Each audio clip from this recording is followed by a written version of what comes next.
Hello दोस्तों, आज हम बात करेंगे व्यापार संतुलन के बारे में। हमने जो ए देश का ऑफ़र करो और बी देश का ऑफ़र करो जो पढ़ा था, उससे रिलेटेड अब देखते हैं कि इक्विलिब्रियम कहाँ मिलेगा ट्रेड में। ठीक, अब हम ओ एक्स पर हम लेते हैं वस्तु एक्स और ओ वाई पर एक्स पर हम लेते हैं वस्तु वाई। हम मान लेते हैं कि जो ओ एक्स वस्तु है, यहाँ पे जो ले रहे हैं एक्स वस्तु, उसको हम गेहूँ मान के चलते हैं। और यहाँ पे जो हम ओ वाई एक्स पे हम जो कमोडिटी वाई ले रहे हैं, उसको मान लेते हैं कि वो चावल है। ठीक है, अब हम ये भी मान लेते हैं कि दो देश हैं और एक देश को भारत मान लेते हैं और दूसरा देश जिसको हम मान लेते हैं नेपाल। तो जो हमने पहला ऑफ़र करो ए देश का जो हमने ड्राइव किया था, वो हम भारत का ऑफ़र करो मान के चलते हैं। ठीक है, और जो हमने बी देश का ऑफ़र करो डिराइव किया था, उसको हम नेपाल देश का ऑफ़र करो मान के चलते हैं। तो आइए हम अब ऑफ़र करो बनाते हैं। ये हम बना रहे हैं ए देश का ऑफ़र करो।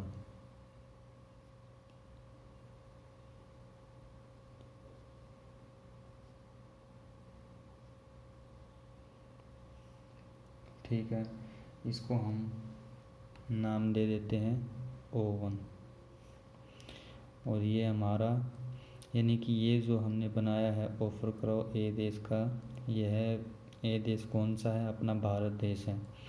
और ये है बी देश का ऑफ़र करो।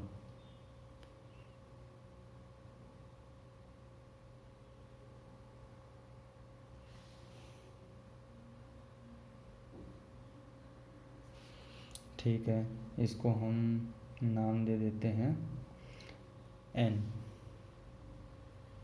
ये ON है, ये बी देश का ऑफ़र करो है। ये दोनों जहाँ पर काटते हैं उसको हम मान लेते हैं ये ई बिंदु है। ठीक है, इन पॉइंटों को अब हम मिला देते हैं।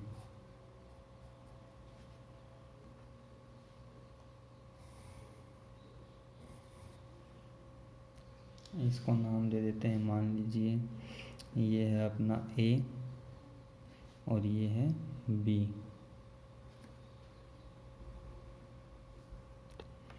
इस पे हम क्या लिया था? गेहूँ। और इस पे हमने लिया है चावल। ठीक है, भारत जो है चावल का प्रोडक्शन बहुत ज़्यादा कर रहा है और नेपाल देश है, ये गेहूं का प्रोडक्शन ज़्यादा कर रहा है। या हम ऐसा कह सकते हैं, भारत का जो स्पेशलाइजेशन है वो चावल में है और जो नेपाल का जो स्पेशलाइजेशन है वो गेहूं में है। ये जो ई बिंदु है, ये संतुलन बिंदु है। यह बिंदु क्या दर्शाता है कि मान लीजिए अगर नेपाल चावल का आयात करता है भारत से OA, यानी कि BE जितना आयात करता है, यानी कि BE जो मात्रा है चावल की, वो नेपाल आयात करता है। ठीक है, तो इस आयात के बदले में जो नेपाल है वो OB मात्रा में गेहूं को निर्यात करने के लिए तैयार है। ये संतुलन बिंदु इसलिए है क्योंकि AE मात्रा और EB मात्रा जो है वो बराबर है, यानी कि गेहूं की AE मात्रा वो बराबर है चावल की BE मात्रा की। अब हम देखते हैं, मान लीजिए ये कोई पॉइंट है ए देश के ऑफ़र करो पे, इसको पॉइंट दे देते हैं R। और ये जो है ये कोई पॉइंट मान लेते हैं, यानी कि बी देश का ऑफ़र करो है, इसका मतलब है Q। और यहाँ जो पॉइंट है इसको हम मान लेते हैं क्या माने, कुछ भी मान लेते हैं, मान लीजिए ये C पॉइंट है। ठीक है, ये एक लाइन खींच देते हैं जो इनके डिफरेंस को बराबर दो भागों में बांट देगा। ठीक है, और ये जो है इनको ये भी मिला देते हैं कुछ, ये पॉइंट, ये तो 2 पॉइंट ये आ जाते हैं, एक तो ये है और एक ये है।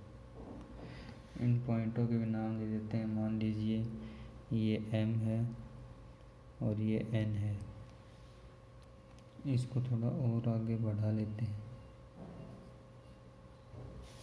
ठीक है, इसको मान लेते हैं ये कोई S बिंदु है।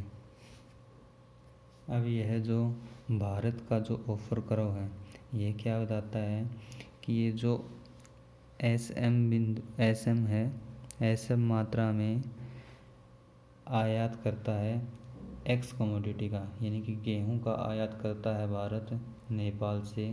तो इस मात्रा के बदले में भारत SQ यानी SO मात्रा में चावल निर्यात करने के लिए तैयार है। ठीक है, लेकिन जब हम दूसरी तरफ देखते हैं ये नेपाल के ऑफर करो को, तो यहाँ पर देखते हैं कि जब नेपाल OS मात्रा में चावल का आयात करवाता है तो नेपाल गेहूं की SN यानी कि इतनी मात्रा देने के लिए तैयार है। भारत को SN मात्रा में गेहूं की मात्रा देने के लिए तैयार है, और इस मात्रा के बदले में नेपाल जो है भारत से चावल की SO मात्रा आयात करता है।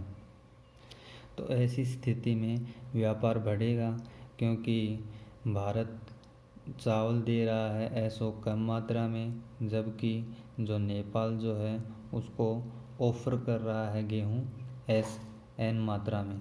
जबकि भारत जो है चावल SO मात्रा जो चावल है ये जब निर्यात करता है तो इस मात्रा के बदले में यह SM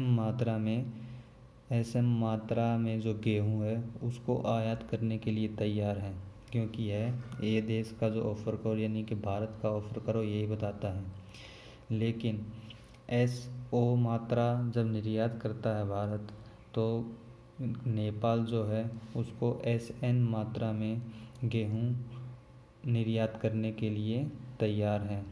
तो भारत इससे खुश होगा, क्योंकि यह जो है आगे और व्यापार बढ़ेगा, क्योंकि भारत जो चाहता था वो SM मात्रा में आयात, लेकिन इतनी ही मात्रा के बदले में नेपाल दे रहा है इसको SN मात्रा में।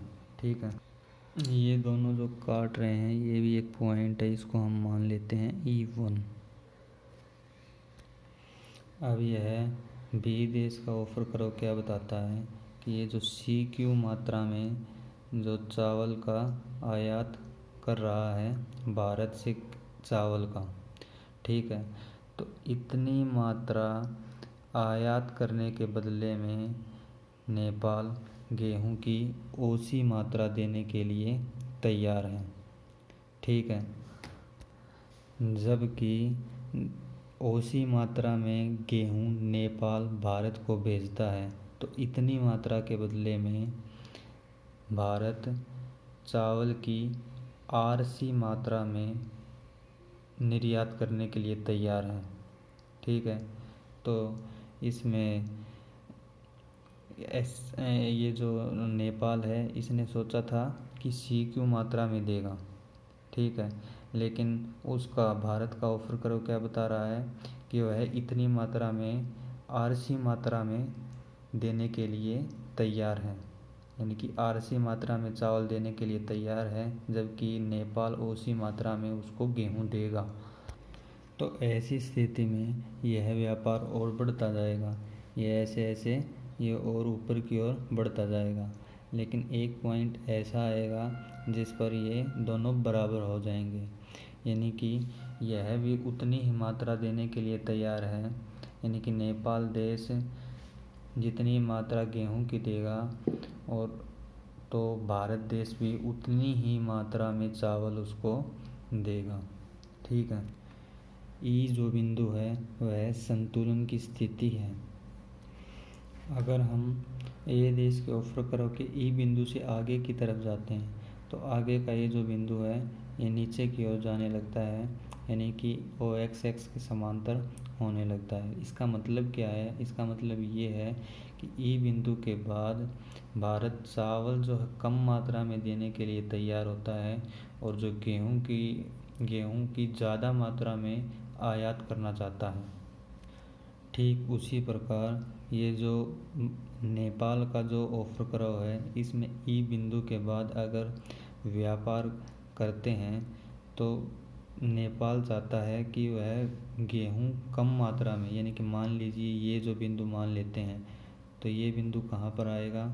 ये यहाँ पे आएगा, यानी कि चावल ले रहा है इतनी मात्रा में और गेहूं दे रहा है कम मात्रा में। तो ऐसी स्थिति में कोई भी देश इतना बेवकूफ़ नहीं है कि ऐसी स्थिति में व्यापार करेगा, तो यह व्यापार की स्थिति नहीं है। ठीक है। ये बिंदु पर जो व्यापार संतुलन होता है वह 1:1 है, यानी कि यह 1 क्विंटल गेहूं अगर दे रहा है भारत को नेपाल, तो उसके बदले में भारत इसको नेपाल को 1 क्विंटल चावल ही दे रहा है। अर्थात नेपाल जो है वो ओवी मात्रा में गेहूं देता है भारत को, तो इसके बदले में ईवी मात्रा में चावल प्राप्त होते हैं। दोनों की जो क्वांटिटी है वो समान है। ठीक है। ये भी उतना ही है और ये जो है ये भी उतना ही है। ठीक है। और अगर हम बात करें इन पॉइंटों पे, ये पॉइंट है, ये पॉइंट है, ये पॉइंट है, ये पॉइंट है, इन पॉइंटों पे अगर व्यापार होता है तो व्यापार जो है होगा, क्योंकि एक देश जितनी मात्रा में दे रहा है दूसरा देश उससे ज़्यादा मात्रा में उसको ऑफ़र कर रहा है, जैसा हमने पहले भी पढ़ा है। तो अंतिम पॉइंट में जाके ये जहाँ एक दूसरे को ये काटेंगे ई बिंदु पर संतुलन में हो जाते हैं। आज के लिए इतना।